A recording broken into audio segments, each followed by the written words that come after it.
के घर वाले तमाम अरब से लड़ने की ताकत नहीं रखते, तो मजबूरन इन्हें दियत पर फैसला करना पड़ेगा कि कुछ पैसे लेके खून बहाना। तो शाह नजदी क्या करा कि हाँ बहुत मुनासिब बात। बाद में पता चला कि ये अपने आप को नजदी कहने वाला ये बूढ़ा कोई और नहीं था, ये इब्लीस लईन था। किसने बता दिया? ये मीटिंग तो वहां हो रही है और रसूलुल्लाह यहां बता रहे कि ये इब्लीस था, ये इब्लीस लईन था। अब जरा सोचिए, शैतान को काफिरों का एक जुमले पर तवज्जो देना।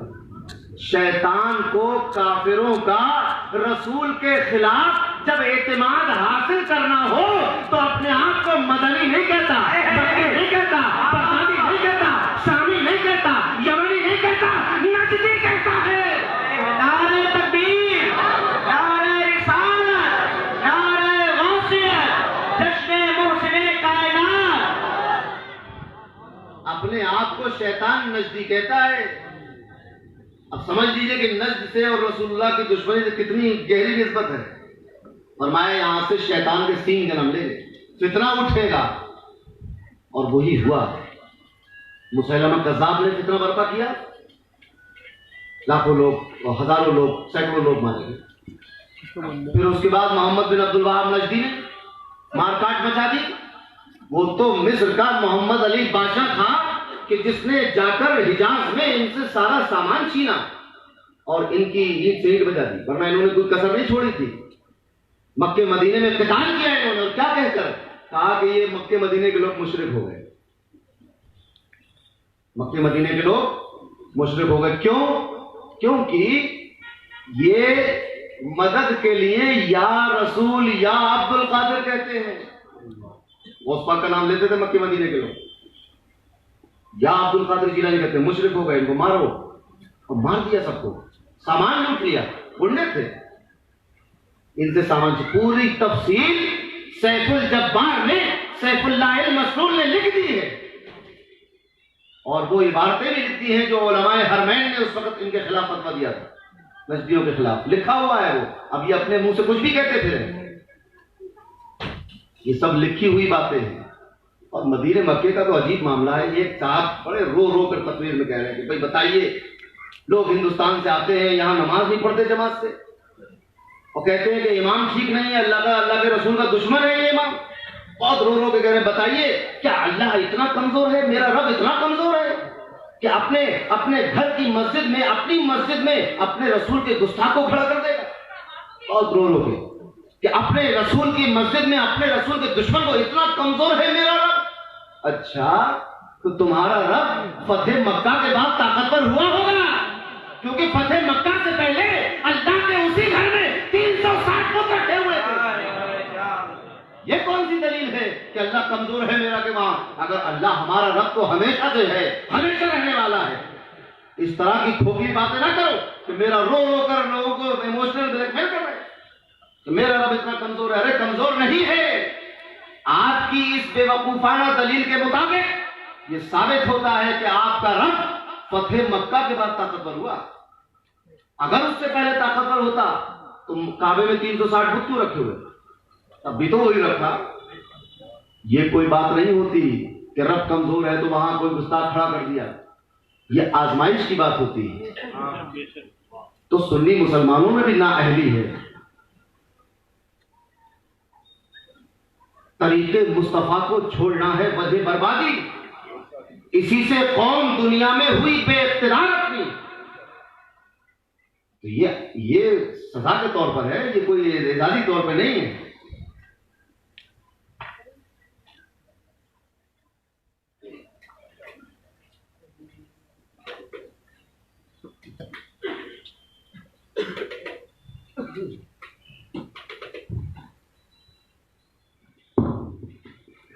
तो ये कोई दलील नहीं बनी कि अल्लाह ताला कमजोर है कि ताकतवर। ये बातें कहना बेवकूफी की बात है। अल्लाह ताला हमेशा से ताकतवर है, हमेशा और हमेशा रहेगा। इस तरह की बातें करके अल्लाह की शान में तौहीन ना करो, वरना तो सवाल उठेगा कि फतेह मक्का से, जब तक मक्का फतेह नहीं हुआ था तो अल्लाह ने बुत क्यों रखवाए उसको? क्यों नहीं निकाल के भेज दिए? फतेह मक्का के बाद रसूलुल्लाह और उनके सहाबा ने भेजे। अल्लाह कभी कमजोर नहीं है। ये बेवकूफ़ी की बातें होती हैं और इस तरह की बातों से सिवाय जग हंसाई की और कुछ होता नहीं। चंद बेवकूफ किस्म के लोग तो हाँ में हाँ मिलाते हैं, मगर जिनके घंटाघर भरे हुए हैं, जिनके दिमाग में भेजा है अल्लाह ने, उनको अक्ल सलीम अता की है, वो ऐसी बातों में फिर में नहीं आते। ईद मिलादुन नबी की दलीलें पूछ रहे हैं, क्या दलीलें हैं? दलीलें कुछ नहीं होती हैं। दलील सिर्फ ये होती है कि किस चीज से मना किया। अब उसका नाम बताइए जिसने मना किया। आप कहेंगे कि मोहम्मद बिन अब्दुल वहाब नजदी ने मना किया। अरे पहले तो मोहम्मद बिन अब्दुल वहाब नजदी अपना मुसलमान होना साबित करे, उसके बाद नबी पर बात करे। ये अपना ईमान तो साबित कर ले पहले, उसके बाद रस्म और रसूमात और तकरीबात पर बात आएगी, जुलूस भी निकाले जाएंगे। हाँ, गैर शरई का नंगे होकर जुलूस में चलना हराम है, जुआ खेलते हुए जुलूस में चलना हराम है, जिस जुलूस में शराब पिलाई जाती हो उस जुलूस में शरीक होना हराम है, जिस जुलूस में सूद का कारोबार होता हो वहां जाना हराम है, जहां पर अल्लाह की तौहीद को ठेस पहुंच रही हो वहां जाना हराम है, जहां अल्लाह के शरीक और अल्लाह के बराबर बिठाया जा रहा हो किसी को वहां जाना हराम है। बिल्कुल उसी तरह जिस तरह जहां रसूलुल्लाह की तौहीन हो रही हो वहां जाना भी जायज नहीं, और जो अल्लाह के रसूल की तौहीन कर रहे हो उनसे मिलना भी जायज नहीं। और वो जुलूस कि जिसमें तिलावत हो, वो जुलूस कि जिसमें लोग वुज़ू करके आते हो, वो जुलूस कि जिस जुलूस में 90 रिसालत वहां के नगमे गाए जाते हो, जहां पर दुरूद और सलाम पढ़ा जाता हो, उसमें जाना कैसे ना जायज हो गया। हाँ, मगर सऊदी अरब का नेशनल डे बहुत कुरान के मुताबिक है। ये दुबई हमारा अरब इमारात का नेशनल डे तो बिल्कुल सही और मुतवातिर लफ्ज़ी हदीस के मुताबिक अमल हो रहा है। अपने घर की शादियां देखिए, सऊदी की अपने घरों की शादियां देखो, एक एक शादी में 1,000 कारतूस चलाते हो तो दिखाई नहीं देता फजूल खर्ची। पूरा पूरा ऊंट तल लेते हैं, आधा पौना खाया आधा पौना फेंक दिया। पूरे सऊदी अरब की कमाई का 80% फैमिली पे खर्च होता है। ये तो दिखाने के, हाथी के दांत दिखाने के होते हैं। आज नौबत ये आ गई है कि वर्ल्ड बैंक से कर्जा लेने को तैयार है।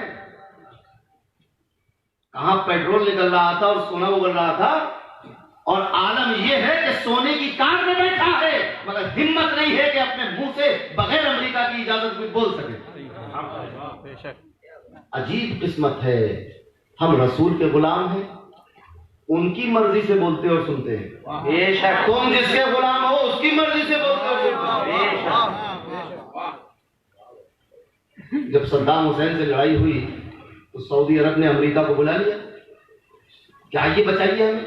उस मौके पर किसी ने शेर कहा कि माना तुझे सद्दाम से डर लगता था, माना तुझे सद्दाम से डर लगता था, मांगा है मगर किसका सहारा तूने, आवाज भी दी तूने तो एक गैर को दी, अल्लाह को अपनी ने पुकारा तूने। नारे तकबीर, नारे रिसालत, नारे गासियत, जश्न मोहसिने कायनात, हुजूर खतीब हिंदुस्तान, नारे तकबीर, नारे रिसालत। उस वक्त भी या अल्लाह अल मदद का नाम याद नहीं आया। उस वक्त भी जॉर्ज बुश को दावत दी कि आइए। उसने कहा कि हमारे फौजी शराब पिएंगे, उसने कहा हम पिलाएंगे, कहा हमारे फौजी लहमुल खिंजीर खाएंगे, कहा मैं खिलाऊंगा। हर शर्त पर अमेरिका की 1 लाख फौज 10 साल सऊदी अरब में मेहमानबानी रही। उसका क्या बताइए। अलहम्दो से वन्नास तक कौन सी आयत की इस्तेदलाल में बुलाया था? हम तो फिर भी गनीमत है कि जब ठोकर लगती या रसूलल्लाह, हम बड़े सरकार, कम से कम बुजुर्गों को पुकार रहे हैं, तुम किसको? George Bush. हर आदमी अपने पीरों मुर्शिद को ही पुकारता है। हमारा पीर बड़ा पीर है, हम उसे पुकारते हैं। और तुमने अकीदत और मोहब्बत का हाथ जिस गोरी चमड़ी पर रखा है,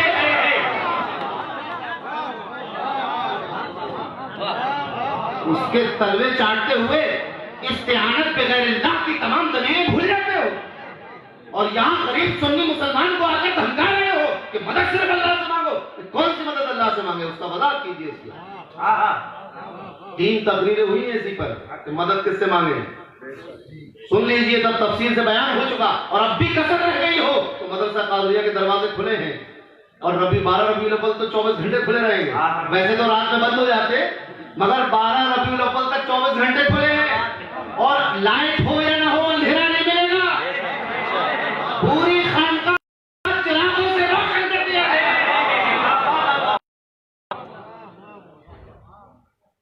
तो ये बातें करके इल्मी गुफ्तगू कीजिए, इल्मी अंदाज में, तो बात सही लगती है। कि एतराजात जो सिवाय एक डायलॉग के और कुछ ना हो, जिनके अहादीस और कुरान की गलत तशरीहात करके लोगों को गुमराह करना बंद करो। कौन सी ऐसी हदीस है जिसमें रसूलुल्लाह को अपने बराबर समझाया गया होगा, बताइए मुझे।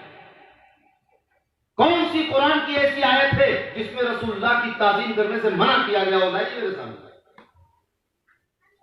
कोई नहीं। मोहब्बत का तकाजा ये है, हर वो जिसमें कोई गैर शरई पहलू ना हो। गैर शरई पहलू, आप कहेंगे कि मजमा लगाना कहां से जायज है? अरे कैसे नहीं लगा मजमा, ये तो फिर भी गनीमत है कि जिंदा लोगों की बस्ती में मजमा लगाते हैं। बुखारी उठा कर देखो, रसूलुल्लाह शुहदाए उहद के कब्रिस्तान में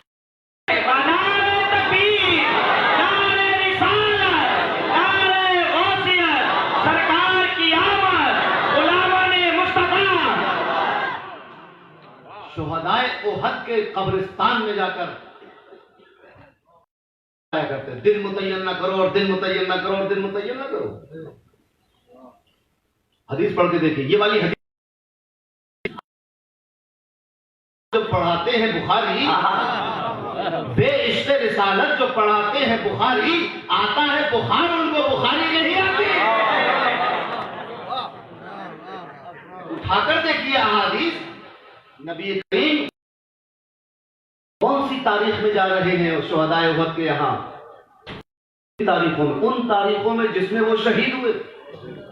तारीख मुतय्यन हुई कि नहीं हुई? साल में एक बार जा रहे, पूरा मजमा भी साथ में जा रहा है, हम भी साथ में जा रहे हैं। अब सऊदी चले जाओ, किसी मुतव्वे को रोक के पूछो कि शुहदाए बताइए कहां से जाओ, तो जेल में डाल। आप तो अगर इतने बड़े सुन्नत के पासदार होते तो आप कहते आइए हम ले चले आपको, वहीं ले चलते जहां रसूल जाया करते, आइए ले चले।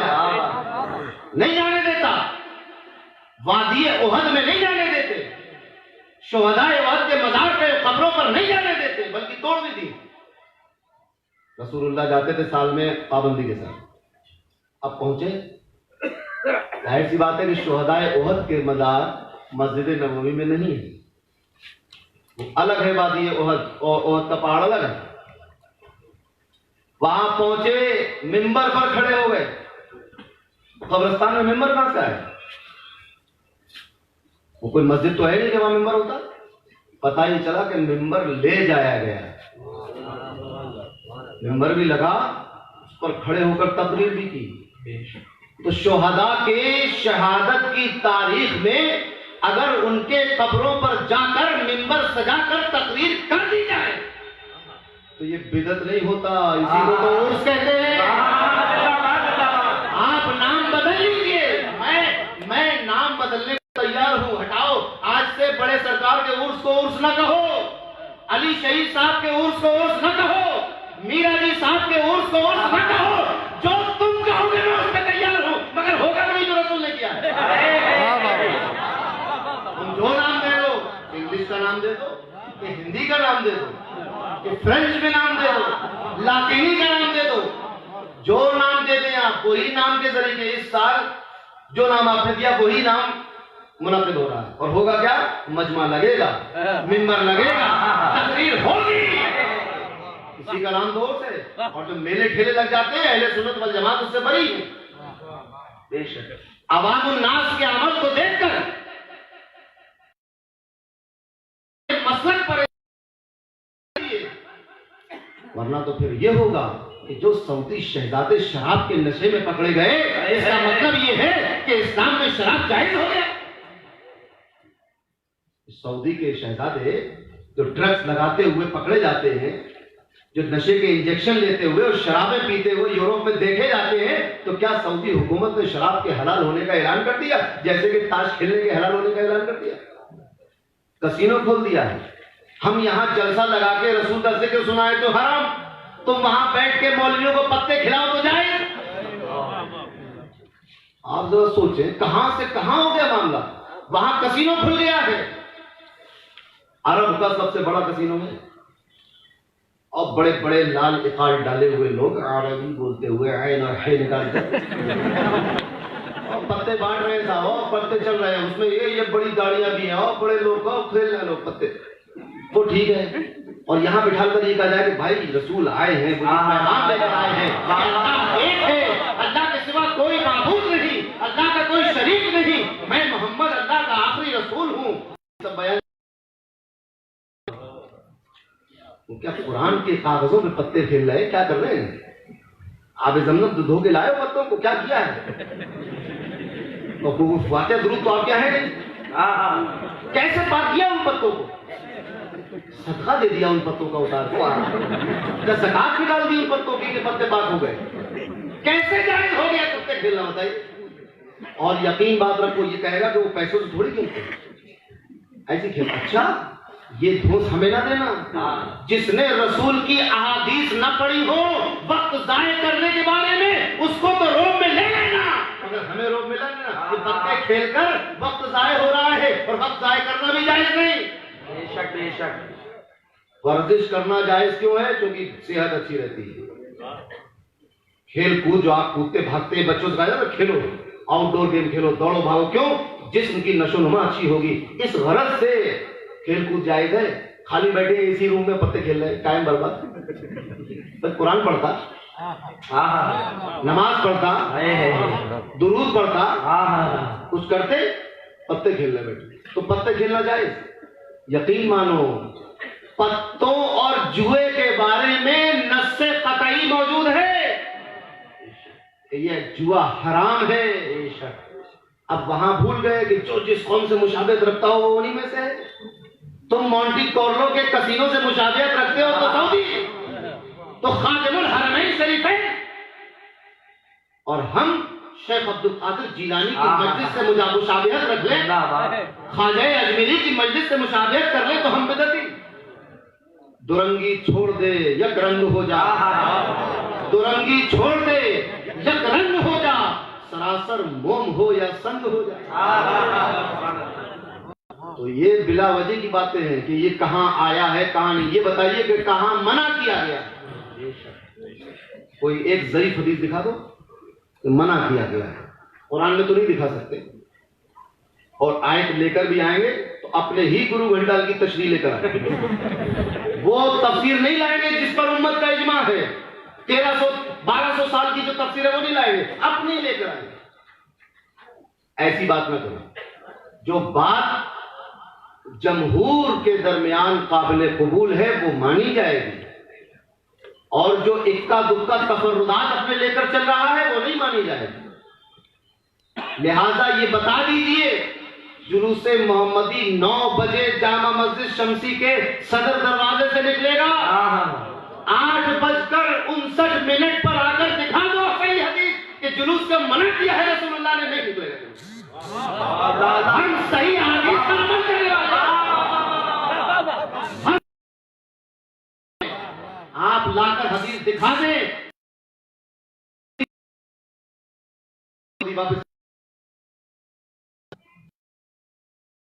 बैठ करके ये आ गया है वो आ गया, क्या आ गया है भाई?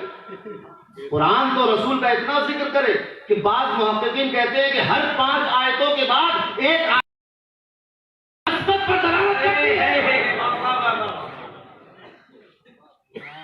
आप यहां सबूत मांग रहे हैं, पूरे कुरान खुला हुआ है, अहादीस के अंबार लगे हुए हैं।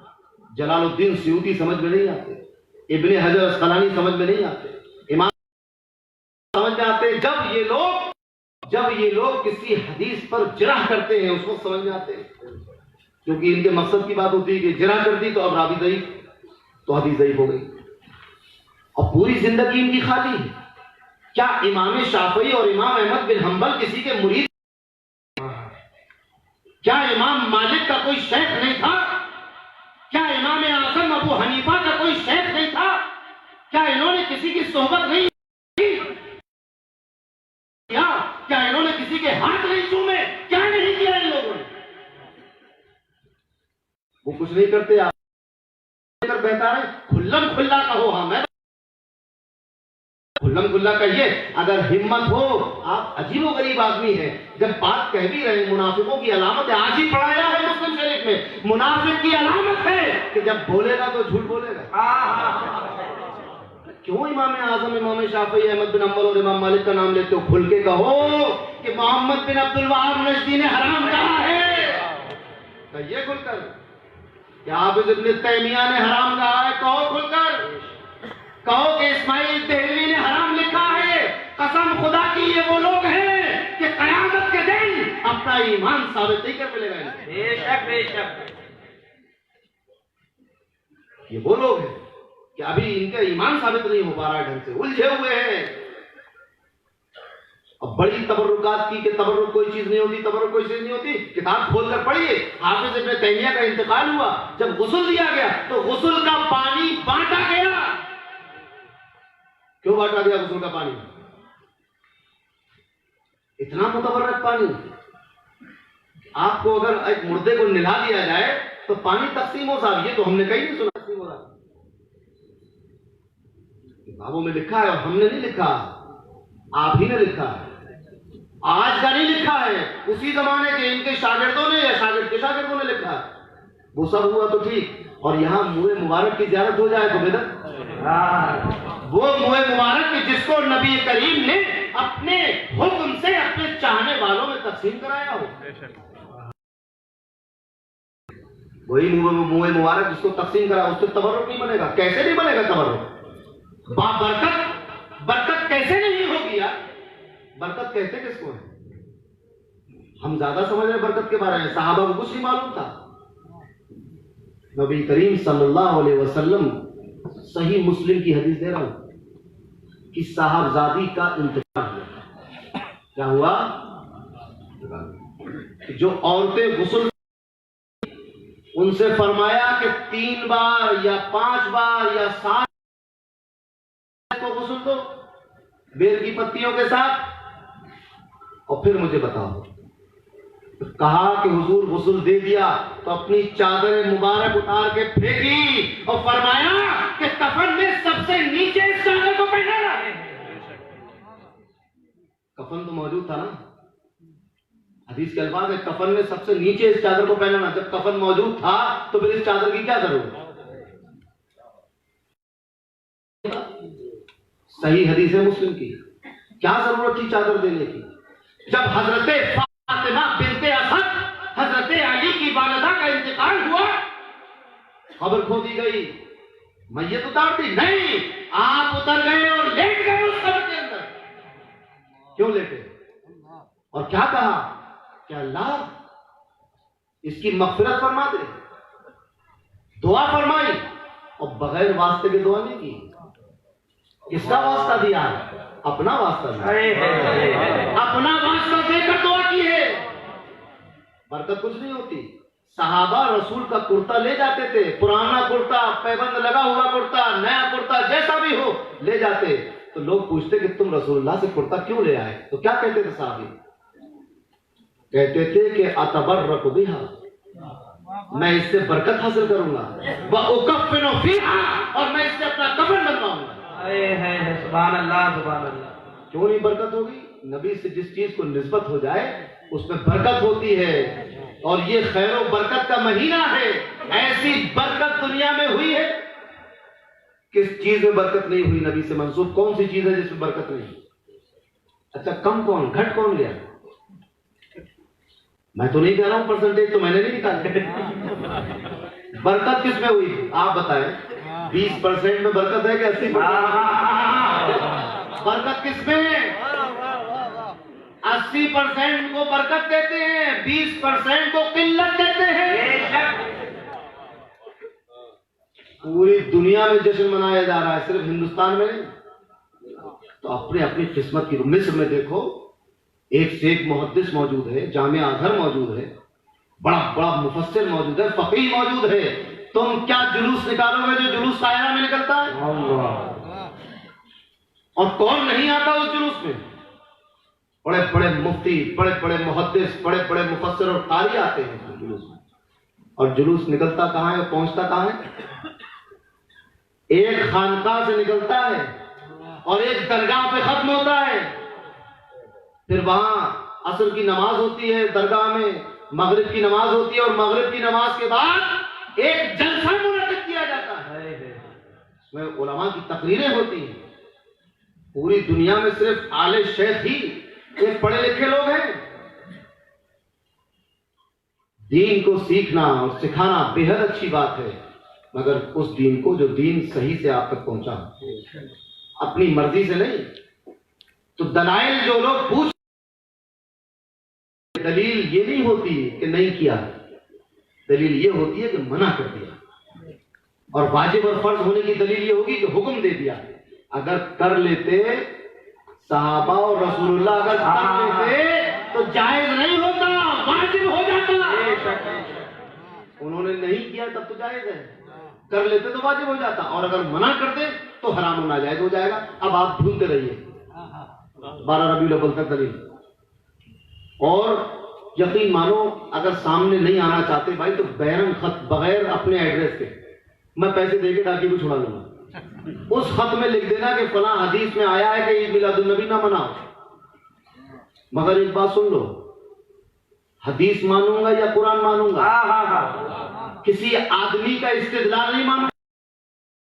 क्योंकि जब इमाम आजम की नहीं मानी जाएगी, इमाम शाफी की नहीं मानी जाएगी, अहमद बिन हम्बल की नहीं मानी जाएगी, तो फिर आपकी भी नहीं मानी जाएगी। फिर तो सीधा किताब और सुन्नत लाइए। न कोई तफसीर मानूंगा न तशरीह मानूंगा। आयत में लाओ या हदीस के अल्फाज में लाओ, तशरीहात न निकालो कि इसका मतलब ये हुआ और वो हुआ। जो रसूलुल्लाह ने कहा वो लाइए, ले आइए। न जुलूस निकलेगा, न ईद मिलादुन नबी के जलसे होंगे, न सजावट होगी। बिजली वालों से कहा जाएगा कि रोजाना 2 घंटे बिजली काटिए ताकि हमारे शहर में अंधेरा रहे। जैसा सऊदी अरब करते हैं, सऊदी अरब वाले 12 रबीउल अव्वल को रात में लाइटें बुझा देते हैं। जो सजावट की लाइटें 12 महीने जलती है ना बिल्डिंगों पे, वो भी बुझा लेते हैं। तो ऐसा नहीं है। अमनो, देखिए दलील के चक्कर में ना पड़िए, दलील का जिम्मेदार मैं बैठा हूं। इस तरह की कोई भी अफवाह उड़े तो मेरे पास लेकर आइए। दलील के चक्कर में न पड़िए, इतनी दलील काफी है कि किसी ने मना नहीं किया। बेशक पूरी जिंदगी के साथ यही तो मौका है रसूल ने जो एहसान किया है उसका ऐलान करने का। पहली बात कि दलाइल के चक्कर में न पड़ना, ये सब गुमराह करने वाली बातें हैं। दलील वो है जो किताब और सुन्नत से आ जाए, बेशक वो दलील। दूसरी बात यह कि किसी अफवाह पर कान न धरना। अपने शहर में सुकून और अमन और चैन और शांति का माहौल बनाना हमारी जिम्मेदारी है। और ये रहमतुल्लिल आलमीन की आमद का महीना है। हर तरफ मोहब्बत बिखेरी है, भाईचारा बिखेरी है, मुस्कुराहट बिखेरी है। लड़ने झगड़ने वाली चीज नहीं, किसी को सताना नहीं, किसी को गाली गलौज नहीं, किसी अफवाह को सुनकर किसी के बहकावे में आकर कोई मुश्तइल हो जाना और एक भीड़ जमा कर लेना, ये बिल्कुल नहीं होगा। भीड़ तो 12 रबीउल अव्वल को 9 बजे जामा मस्जिद के सदर दरवाजे पे होगी। नारे तकबीर, नारे रिसालत, नारे गौसियत, इससे पहले कोई भीड़ नहीं होगी। और वो भीड़ सुकून और इत्मीनान के साथ दुरूद और सलाम पढ़ती हुई अपने तयशुदा रास्तों पर चलेगी। इधर उधर नहीं भागेगी। सुन्नी मुसलमान इधर उधर नहीं भागता, जो रास्ता तय कर दिया है उसी पे तयशुदा रास्तों से, जिसकी हमें प्रशासन से इजाजत भी है कि ये रास्ते हमारे मुतय्यन हैं, उस पर जुलूस कमेटी का पोस्टर भी शाये हो गया है। उसी रास्तों पे चलते हुए सुकून के साथ, कोई भड़काऊ बात नहीं, किसी अफवाह पे कान नहीं धरना, बर्दाश्त करने की कुव्वत पैदा करो। अगर किसी की चप्पल से तुम्हारी चप्पल तक जाए तो गाली देने की जरूरत नहीं है, बुरा कहने की जरूरत नहीं है, मुस्कुरा के आगे बढ़ जाइए। सुकून और शांति का माहौल बनाइए, अमन और अमान का माहौल बनाइए, क्योंकि रसूलुल्लाह रहमतुल्लिल आलमीन है। इन्होंने अमन और अमान की बात की। रसूल के मानने वाले बरबरियत नहीं करते, जारहियत नहीं करते, सुकून और इत्मीनान के साथ। हम बुज़दिल नहीं, हम अमन फैलाने वाले लोग, बुज़दिल नहीं हैं हम। अल्लाह ना करे, खुदा ना करे कि वो वक्त आए कि हमारे इस ख्वाजा के हिंदुस्तान पर कोई बदबख्त अपनी फौज लेकर दौड़े तो पता चलेगा कि सुन्नी मुसलमान कितनी मर्दानगी है। अल्लाह ना करे वो वक्त आए हमारे मुल्क पर, ये ख्वाजा का हिंदुस्तान है बेशक। उस वक्त हम मुसलमान, सुन्नी मुसलमान दिखाएगा कि हम में कितनी बहादुरी है, हम अपने मुल्क की कैसी हिफाजत करते हैं। अड़ोस पड़ोस मुल्क वाले जरा होश में रहे। मगर सुकून, अपने मुल्क में सुकून बनाना हमारी जिम्मेदारी है।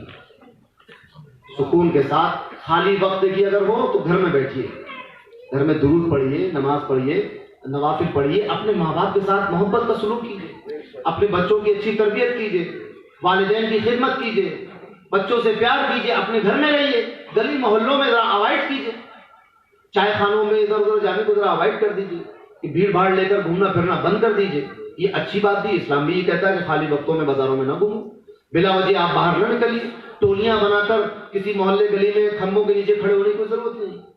सुकून और इत्मीनान का अपने घर में रहिए। अल्लाह ने छत दी है, इसका शुक्र अदा करो। याद करो उन लोगों को कि जिनके पास सर पे छत नहीं, जो लोग फुटपाथों पे सो रहे हैं, जो लोग दुकान के पटरों पे सोते हैं। किस्म के भी कोई इस तरह के मैसेजेस इधर उधर करने की जरूरत नहीं है जो बेबुनियाद हो।